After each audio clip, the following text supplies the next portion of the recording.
नमस्कार, मैं स्वामी ओम प्रकाश और आज बात करेंगे शक्तिपात की। जी हाँ, आध्यात्मिक और धार्मिक कृत्यों में हमको अक्सर सुनने को मिलता है कि शक्तिपात क्या होता है।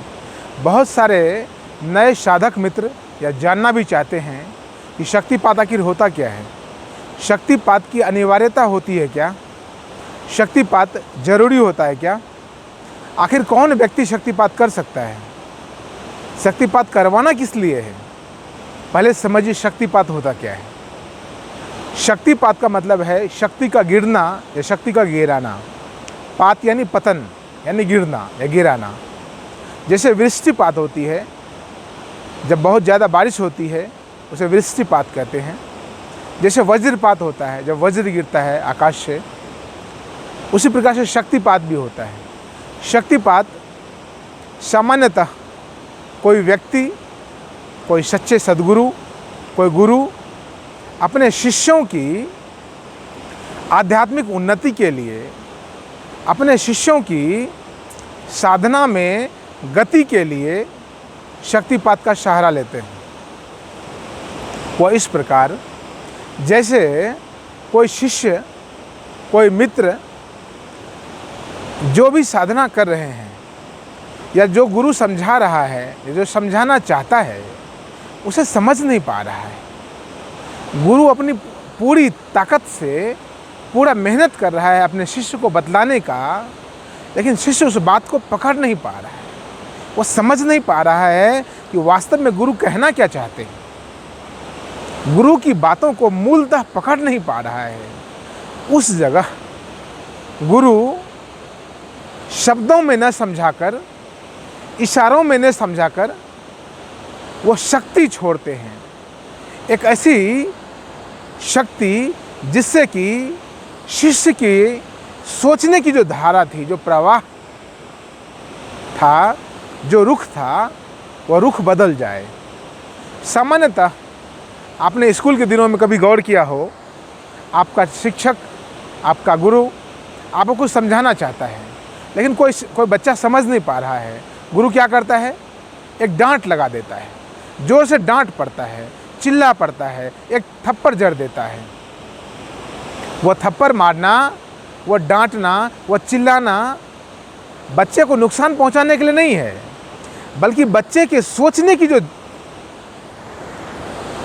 क्षमता थी, बच्चे के सोचने का जो एक ढंग था, उस प्रवाह को, उस ढंग को तोड़कर एक नए ढंग बनाने का प्रयास है।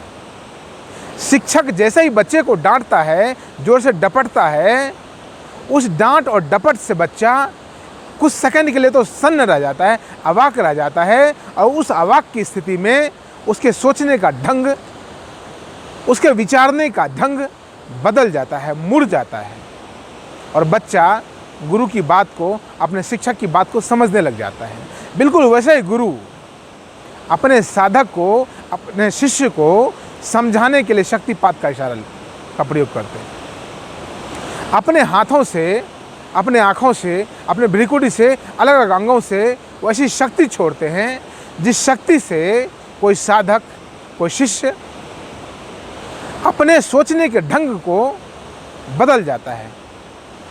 सडनली आपके भीतर एक बदलाव हो जाता है, आपके सोचने की दिशा मुड़ जाती है, बदल जाती है। जैसे गौर किया होगा, अभी कभी आपने सुना होगा, जब वृष्टिपात होता है, जब बहुत ज़्यादा बारिश होती है, जब बादल फटता है, तो नदी में बहुत ज़्यादा मात्रा में जल आ जाता है, और उस जल की वजह से क्या होता है, नदी अपने रास्ते बदल लेती है। जब कोई पागल व्यक्ति का इलाज किया जाता है और वह कंट्रोल में नहीं आता, वह नियंत्रण में नहीं आता है, तो डॉक्टर उन्हें इलेक्ट्रिक शॉक दिया करते हैं। वह इलेक्ट्रिक शॉक जिस प्रकार से नदी अपने रास्ता बदल लेती है, उसी प्रकार जो पागल व्यक्ति है, जो मानसिक, जिसकी स्थिति ठीक नहीं है, उसके सोचने का ढंग एक ढंग बन जाता है। उसी ढंग में सोचता चला जाता है और सोचता चला जाता है। उस ढंग को तोड़ने के लिए, उस रास्ते को बदलने के लिए डॉक्टर उसको इलेक्ट्रिक शॉक देते हैं, और उस कुछ क्षणों में उस पागल व्यक्ति की सोचने की दिशा बदल जाती है। वह एक संक्रमण का दौर भी होता है, कहीं वह एक संगम का दौर भी होता है। ठीक उसी प्रकार से कोई संत, कोई सद्गुरु शक्तिपात कर आपके सोचने के ढंग को बदल देता है, ताकि आप नए सिरे से सोच सको, ताकि आप नए ढंग से जीवन जी सको, ताकि आप जीवन को नए दौर से समझ सको, नए तौर तरीकों से समझ सको। इसके लिए शक्तिपात का सहारा लिया जाता है। शक्तिपात एक बहुत ही उच्च वैज्ञानिक ढंग है। शक्तिपात एक उच्च वैज्ञानिक ढंग है, लेकिन यह उन्हीं के द्वारा हो सकता है जो सच्चे सद्गुरु हैं। जैसे डॉक्टर को पता है कि कितनी मात्रा में बिजली किसी पागल के शरीर में प्रवाहित किया जा सकता है। बहुत ज़्यादा बिजली अगर होगा तो पागल व्यक्ति मर भी सकता है।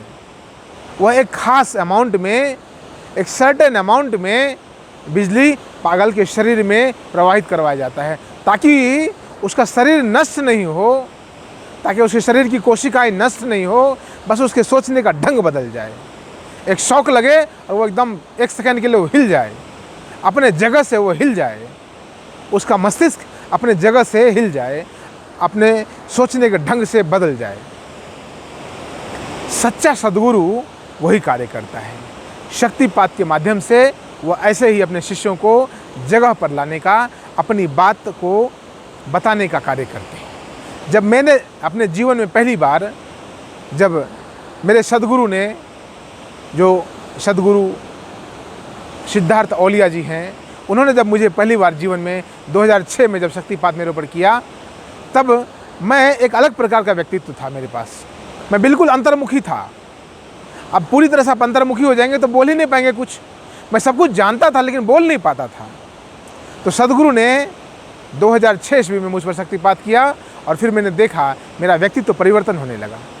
मैं अंतर्मुखी हो गया था बहुत ज़्यादा, फिर मैं बहिर्मुखी होने लगा, फिर मेरा व्यक्तित्व संतुलित होने लगा। आज ना मैं तो अंतर्मुखी हूँ ना बहिर्मुखी हूँ, आज मैं अंतर्मुखी भी हूँ और बहिर्मुखी भी हूँ, कि मेरा व्यक्तित्व संतुलित है।